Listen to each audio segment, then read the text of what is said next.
تم نے کب سے برقع لینا شروع کر دیا؟ ترکی میں شروع کیا تھا اور بس ایسے ہی شروع کر دیا تھا۔ وہ بہت عام سے انداز میں اپنے برقعے کی بات کر رہی تھی تاکہ کوئی مذاق نہ اڑا پائے، مگر سائمہ تائی کسی اور ہی موڑ میں تھی۔ وہ وہیں کھڑے کھڑے حیا کے برقعے کی تعریف کرنے لگی۔ ابا اب مسکرا رہے تھے، انہیں کچھ خاص فرق نہیں پڑتا تھا۔ تایا البتہ بہت خوش ہوئے۔ ہم آج حیا سے کہہ رہے تھے کہ دیکھتے ہیں کتنے دن تم برقع کرتی ہو۔ نہیں، انشاءاللہ میری بیٹی قائم رہے گی۔ تایا کی بات پہ وہ پھیکا سا مسکرا دی اور اندر چلی آئی۔ برقع ہی تھا، اتنا کیوں ڈسکس کرنے لگے تھے سب؟ اسے اچھا نہیں لگا تھا، مگر شاید وہ بھی حق کے بجانب تھے۔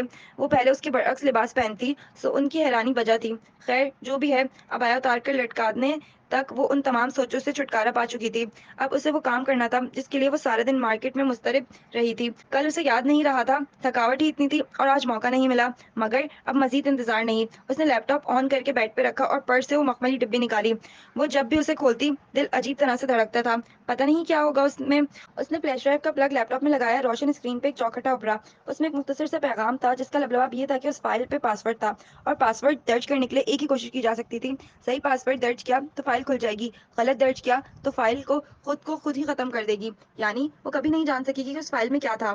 پیغام چند لمحوں بعد غائب ہو گیا۔ اب اسکرین پر خالی چوکھٹا چمک رہا تھا جس میں 8 خانے بنے تھے، کسی 8 حرفی لفظ کے لیے یا کسی 8 ہندسوں کے عدد کے لیے۔ ایک تلخ مسکراہٹ اس کے لبوں پہ ابھری۔ اسے ایک نئی پہیلی دیکھ کر بالکل بھی غصہ نہیں چڑھا۔ میجر احمد نے اسے چیلنج کیا تھا اور اسے اب یہ چیلنج جیت کر دکھانا تھا۔ کہیں نہ کہیں سے اسے اس کا پاس ورڈ مل ہی جائے گا اور پھر وہ اسے کھول لے گی۔ اس نے فائل کو آگے پیچھے ہر طرح سے کھولنے کی کوشش کی، مگر اس کا پروگرام خاصا پیچیدہ تھا۔ اسے کچھ سمجھ میں نہیں آیا۔ ویسے یہ عجیب بات تھی کہ اس دفعہ احمد نے پہلی نہیں دی تھی، یہ پہلی دفعہ ہوا تھا، ورنہ وہ پہلی ہمیشہ ساتھ ہی دیتا تھا۔ اب وہ پاس ورڈ کیسے ڈھونڈے؟ خیر کوئی نہ کوئی حل نکل ہی آئے گا، وہ پر امید تھی۔ ترکی سے واپس آنے کے بعد آج اس نے فون آن کیا تھا۔ اپنی پرانی سم وہ نکلوا چکی تھی، ابھی 2 گھنٹے ہی گزرے تھے کہ فون بجنے لگا۔ وہ جو لیپ ٹاپ پہ اپنی اور ڈی جے کی تصاویر دیکھ رہی تھی، چونک کر سیدھی ہوئی، جلتی بجھتی اسکرین پہ چمکتے الفاظ دیکھ کر ایک گہری سانس اس کے لبوں سے آزاد ہوئی۔ خبر مل گئی آپ کو میجر صاحب؟ فون کان سے لگاتے ہوئے وہ بولی۔ مل تو گئی، مگر میں کافی حیران رہ گیا، آپ واپس کیوں آ گئیں؟ وہی نرمی، دھیما، شائستہ انداز، وہ جیسے اس کے انداز پر مسکرایا تھا۔ حیرت ہے، آپ کو پہلی دفعہ پوری بات کا علم نہیں ہوا؟ لگتا ہے آپ بہت غصے میں ہیں، کیا ہوا ہے؟ پتہ نہیں، وہ بیزار سی بولی۔ پہلی بار اسے شدید احساس ہوا کہ وہ میجر احمد سے مزید بات نہیں کرنا چاہتی۔ آپ کی آواز کافی بوجھل لگ رہی ہے، اداس بھی ہیں اور پریشان بھی۔ اگر آپ وجہ نہیں بتائیں گی تو میں اصرار نہیں کروں گا، بس اتنا بتا دیں آپ ٹھیک تو ہیں؟ وہی فکرمندانہ انداز، وہ کیوں اتنی فکر کرتا تھا اس کی؟ جی میں ٹھیک ہوں، اور کچھ نہیں ہوا۔ اگر اسے معلوم نہیں تھا تو وہ خود اپنے شوہر کی کسی کمزوری سے اسے آگاہ نہیں کرے گی، اور وہ بتاتی بھی تو کیا کہ اس نے عبد الرحمن کے ساتھ دیکھا تھا جہان کو، اور وہ ان کی باتیں، ان ساری باتوں کو اثرنو یاد کرتے ہوئے وہ ٹھہر سی گئی۔ عبد الرحمن نے اسے ٹیکسٹ کر کے بلایا تھا۔ جب وہ پینٹری کی کھڑکی کے قریب پہنچی تو اسے وہاں سے پاشا کا چہرہ سامنے دکھائی دے رہا تھا۔ ہو سکتا ہے اس نے اسے آتے ہی دیکھ لیا ہو سکتا ہے وہ جان بوجھ کر یہ سب کہہ رہا ہو کہ وہ بدل ہو جائے اور جہان کو چھوڑ دے، ہو سکتا ہے اس نے حیا کو سیٹ اپ کیا ہو۔ آخر اس نے جہان کی طرف کی کہانی تو نہیں سنی تھی، ابھی پورا مہینہ حائل تھا اس کی اور جہان کی ملاقات میں۔ تب تک وہ حیا، وہ چونکی، پھر سر جھٹکا۔ یہ جو آپ کی فلیش ڈرائیو پہ پاس ورڈ ہے اسے کھول کر کوئی اور پزل بھی نکلے گا کیا؟ نہیں، یہ آخری لاک ہے، پھر میری امانت آپ دیکھ لیں گی۔ اور اس کا پاس ورڈ کیا ہے؟ وہ آپ جیسی ذہین خاتون کو چند منٹ میں ہی مل جائے گا۔ اچھا آپ طنز کر رہے ہیں؟ وہ بے اختیار ہنس دی۔ نہیں میں سچ کہہ رہا ہوں، بہت ہی آسان ہے، مجھے یقین ہے کہ آپ میرے پزل کا آخری ٹکڑا بھی جوڑ لیں گی۔ ٹھیک ہے، اگر مجھے مزید آپ کی ضرورت نہیں ہے تو پھر آئندہ آپ مجھے کال مت کیجیے گا، میں مزید آپ سے کوئی تعلق نہیں رکھنا چاہتی۔ اس کا لہجہ بہت خشک ہو گیا تھا، چند ثانیے وہ کچھ کہہ نہیں پایا۔ مگر آپ کے شوہر کو تو علم ہے پھر؟ مجھے آپ کو کچھ بتانا ہے حیا؟ اس کی آواز میں دکھ سا تھا۔ میں بغیر کسی ضرورت کے آپ سے بات نہیں کرنا چاہتی اور اب مجھے ضرورت نہیں رہی، اس لیے آئندہ میں آپ کی کال اٹینڈ نہیں کروں گی، خدا حافظ۔ کسی لمبی بحث سے بچنے کے لیے اس نے از خود کال بند کر دی۔ احمد نے فوراً دوبارہ کال کی، اس نے نہیں اٹھائی۔ اب اسے احمد کی مزید کال نہیں اٹھانی تھی۔ کل کو کوئی اونچ نیچ ہوئی تو سب سے پہلے اس کا حجاب بدنام ہوگا۔ وہ جانتی تھی کہ اب اسے بہت محتاط رہنے کی ضرورت ہے۔ اس نے موبائل تکیے پہ ڈال دیا۔ احمد سے قطع تعلق کر کے اسے کوئی افسوس نہیں ہوا تھا، وہ اس کے لیے کبھی بھی کچھ بھی نہیں رہا تھا، وہ مطمئن تھی۔ اس شام وہ کچن میں کھڑی سلاد تیار کر رہی تھی، فاطمہ بھی ساتھ ہی کام میں مصروف تھی، نور بانو برتن دھو رہی تھی، ابا لاؤنج میں ٹی وی کے سامنے بیٹھے اخبار پڑھ رہے تھے۔ وہ ذرا بلند آواز میں ان تینوں افراد کی مصروفیات سے بے نیاز ان کو ترکی کی باتیں سنا رہی تھی۔ جب اپنے اندر کی اداسی، جہان کی خاموشی اور یادوں سے تنگ آ جاتی تو اسی طرح بولنے لگ جاتی، اور آج کل تو اس کی ہر بات ترکی سے شروع ہو کر ترکی پہ ختم ہوتی تھی۔ سفر نامہ استنبول، یہ وہ موضوع تھا جس سے گھر والے اب بور ہو چکے تھے، مگر وہاں پرواہ کسے تھی؟ اپنے گھر میں یہ سہولت تھی کہ کوئی مرد ملازم نہ تھا۔ تایا فرقان کا کک ظفر بہت کم ہی ادھر آیا کرتا تھا، اس کا خاندان ویسے بھی روایتی تھا۔ تایا کی تربیت تھی کہ روہیل نہیں ہے تو ان کے بیٹوں کو بھی ادھر نہیں آنا، اور خود وہ بہت کم سوائے کسی کام کے ادھر آتے تھے، سو وہ اپنے گھر میں آزادی سے گھوم پھر سکتی تھی۔ پتہ ہے نور بانو، وہاں ٹاپ کی بھی پیلس کے پیچھے والے ریسٹورینٹ میں کیا ملتا ہے؟ اب نور بانو کے تو فرشتوں کو بھی نہیں پتا تھا کہ ٹاپ کی بھی پیلس کس جگہ کا نام ہے۔ وہ بیچارگی سے نفی میں سر ہلاتے گئی، مگر وہاں جواب کا انتظار کون کر رہا تھا؟ وہ کٹنگ بورڈ پہ سبزیاں کھٹاکھٹ کاٹتی بولتے چلی جا رہی تھی۔ وہاں ایک مشروب ملتا تھا، ایران کا، بالکل لسی کی طرح، اتنے مزیدار کا کہ جس کی کوئی حد نہیں۔ میں ریسیپی لائی ہوں، کبھی مل کر بنائیں گے۔ لاؤنج میں رکھا لینڈ لائن فون بجا تو ابا نے ہاتھ بڑھا کر ریسیور اٹھایا۔ ہائی نے گردن اٹھا کر ان کو دیکھا۔ لاؤنج اور کچن کی درمیانی دیوار اوپر سے آدھی کھلی تھی اور ان کو بآسانی دیکھ سکتی تھی وہ۔ ہاں سبین، کیسی ہو؟ وہ اب مسکرا کر بات کرنے لگے تھے۔ اس کا دل زور سے دھڑکا، لمحے بھر کو اسے ٹاپ کی پی اور ایران بھول گیا۔ وہ اب بالکل چپ سی ہوئی، ذرا سست روی سے ہاتھ چلانے لگی۔ سماعت ادھر ہی لگی تھی۔ کیا؟ کب؟ ابا کے تاثرات بدلے، وہ ایک دم سیدھی پر بیٹھے۔ اس نے چھری گاجر میں لگی چھوڑ دی اور پریشانی سے ابا کو دیکھا۔ کہیں کچھ غلط تھا؟ انا للہ و انا الیہ راجعون، وہ بہت دکھ سے کہہ رہے تھے۔ فاطمہ بھی جیسے گھبرا کر باہر گئیں، تب تک ابا فون رکھ چکے تھے۔ کیا ہوا؟ فاطمہ پریشانی سے پوچھ رہی تھی۔ حیا اسی طرح مجسمہ بنے کھڑی، سانس روکے ان کو دیکھ رہی تھی۔ سکندر کا انتقال ہو گیا ہے۔ ابا کے الفاظ نے پورے لاؤنج کو سکتے میں ڈال دیا، ملال بھرے سکتے میں۔ حیرت، شوق، دکھ، وہ ملی جلی کیفیت سے گھری کھڑی تھی۔ وہ لوگ 2-1 روز میں باڈی لے کر آ رہے ہیں، میں فرقان بھائی کو بتا دوں، ابا تعصب سے کہتے فون اٹھا کر نمبر ملانے لگے۔ ایک لمحہ، بس ایک لمحہ انسان سے اس کی شناخت چھین کر اسے باڈی بنا دیتا ہے۔ اس کے اندر کہیں بہت سے آنسو گرے تھے، بے اختیار اسے ڈی جے یاد آئی تھی۔ سلیمان صاحب کے بنگلے پہ فوتگی والے گھر کی سوگواریت چھائی تھی۔ لان میں قنات لگا کر مردوں کے بیٹھنے کا انتظام کیا گیا تھا، جبکہ خواتین اندر لاؤنج میں تھیں، جہاں فرنیچر ہٹا کر چاندیاں بچھا دی گئی تھیں۔ درمیان میں کھجوروں کی گٹھلیوں کا ڈھیر تھا۔ رشتہ دار خواتین سادہ حلیوں میں تھیں، مگر عابدہ چچی، سیرش اور ثنا بالکل سفید نئے لباس پہن کر آئی تھی۔ پتہ نہیں یہ رواج کہاں سے چل نکلے تھے۔ اس نے البتہ چاکلیٹی رنگ کی لمبی قمیض چوڑی دار کے ساتھ پہن رکھی تھی، ہم رنگ دوپٹہ ٹھیک سے سر پہ لیے، گٹھلیاں پڑتے وہ لاشعوری طور پہ ایسی جگہ پہ بیٹھی تھی جہاں سے کھڑکی کے باہر لان صاف نظر آتا تھا، مگر باہر والوں کو اندر نہیں نظر آتا تھا کہ دوپہر کا وقت تھا اور کھڑکیوں کے شیشے باہر سے ریفلیکٹ کرتے تھے۔ لان میں خاندان کے مرد جمع تھے، ابا، تایا اور کچھ کزنز البتہ نہیں تھے۔ وہ لوگ پھپھو اور میت کو لینے ایئرپورٹ گئے تھے۔ آج 3 روز بعد سکندر انکل کی باڈی کلیئرنس حاصل کر کے اپنے ملک لائی جا رہی تھی، اور وہ صرف یہ سوچ رہی تھی کہ وہ جہان کا سامنا کیسے کرے گی۔ خیر خفت اسے ہونی چاہیے، نہ کہ حیا کو۔ وہی قصوروار تھا، وہی پاشا کا ساتھی تھا، اور اتنی تو وہ مضبوط تھی ہی کہ اپنے تاثرات چہرے پہ نہیں آنے دے گی۔ جو بھی ہوگا دیکھا جائے گا۔ اس کے باوجود جب باہر شور سا مچا اور وہ لوگ پہنچ گئے تو اس کا دل اتنی زور سے دھڑکنے لگا کہ وہ خود حیرت زدہ رہ گئی۔ اتنے برس بعد پھپھو آئی تھی، وہ بھی تابوت کے ساتھ۔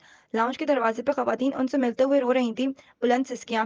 وہ دور دراز کی رشتہ دار عورتیں جو ہر شادی کی میں سب کی طرف سے گاتی اور ہر فوتگی میں سب کی طرف سے روتی تھیں، سب سے آگے تھیں۔ پھپھو بہت نڈال سی لگ رہی تھیں، بھیگی آنکھوں کے ساتھ فاطمہ سے مل رہی تھیں۔ وہ سبھی کھڑے ہو چکے تھے، لڑکے تابوت اندر لا رہے تھے۔ حیا ذرا ایک طرف ہو گئی اور دوپٹے کا پلو ذرا ترچھا کر کے چہرے پہ ڈال کے ہاتھ سے پکڑ لیا۔ وہ دوپٹہ پیشانی سے کافی آگے تھا اور یوں ترچھا کر کے ڈالنے سے گلے، ہونٹ، ناک سب چھپ گیا تھا۔ یہ اس کا غیر محسوس سا نقاب تھا۔